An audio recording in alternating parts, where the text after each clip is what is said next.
employees decided to strike over pay, pensions and privatisation.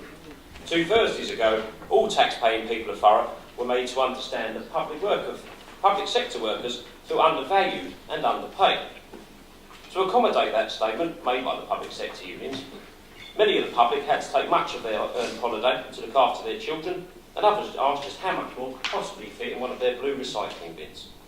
Yes, the tax-paying people of Thurrock are acutely aware of your grievances and were starved for one day of the vital services essential to our communities.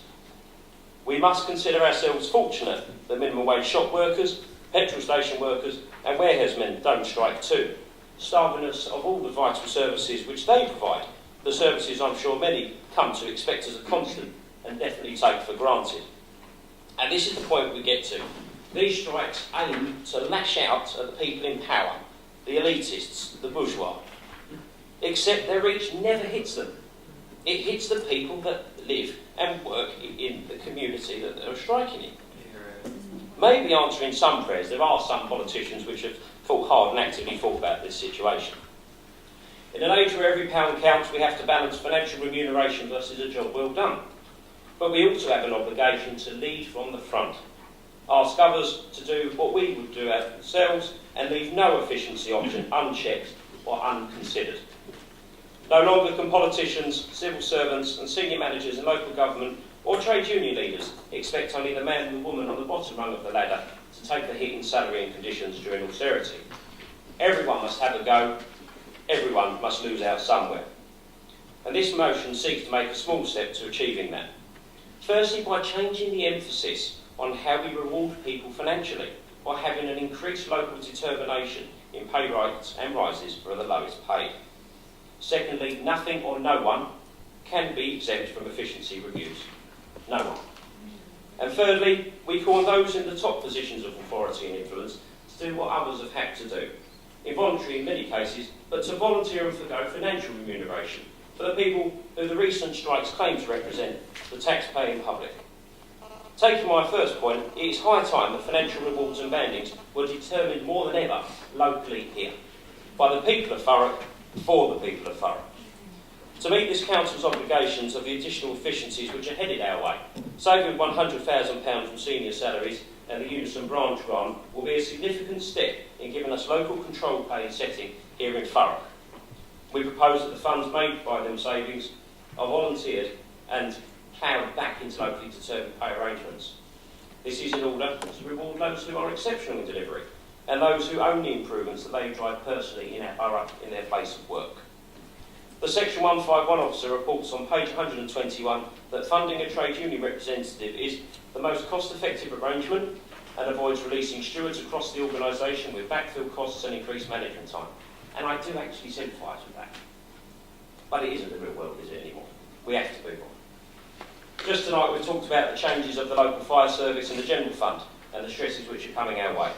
But here we are talking about a reality where our taxpayers' hard-earned rates of funding a union member and senior manager's salary appear to be something incomprehensible to many of the everyday Joes out on the street.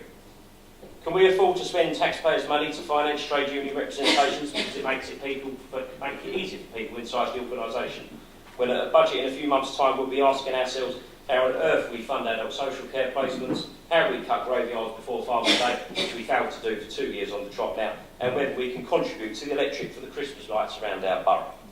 We need to reserve what matters to the people we serve, and it is now time to review what we still have in place that the public will see as nothing more than a convenience.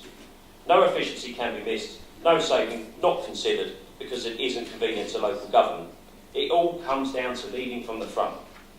I have every sympathy for people whose pay rises don't reflect the price hike of a local whole homeless.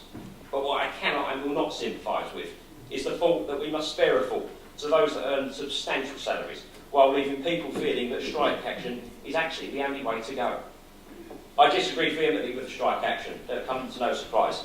It seems the public sector has the monopoly on being able to strike, while the rest of the country just has to get on with it. Leadership starts at the top, and like members' sacrifice and allowances some years ago before my time, I completely supported it. Back during the credit crunch, we called on all the other leaders in this authority to make the same commitment that you did all them years ago. And I wish I could have been there with you to do that, because I was really proud of Thurrock when we did that. Will you sum up? There is, we'll do, Mr. Mayor. There is an argument that management are taking on more than ever before. Well, to be frank, who hasn't? Every job from the bottom up has larger expectations and usually less financial reward in the long run.